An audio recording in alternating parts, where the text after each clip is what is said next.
Rapaz, o que você tá fazendo com esse saco? Ah, eu vou limpar a cara lá em cima. Mas o saco tá cheio. Ah, é folha. É folha só, não tem problema não. Ah, Sabe que tá. a segurança aqui é minha vida, a segurança comigo. Mas Você vai o saco morrer. não pode rasgar não, você segurando. Essa aqui é forte, 60 litros. Aham. Ah, Vocês têm que ter experiência. ah tá. Ah, desculpe. Meu filho, vou lá em cima levar o sacrifício. Só não pode cair, né? Se cair, Segurança sempre em primeiro lugar, tá? a segurança ela tem que estar sempre na frente. Isso aqui é forte. Ah, ainda bem. Pensei que era fraquinho. Ah, E a alta, né? é. 5 metros?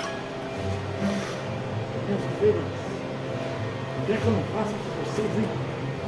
Meu Deus. É.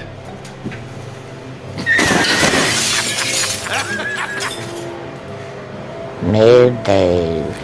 Não me diga. Meu pai amado, hein? Só por Deus, hein?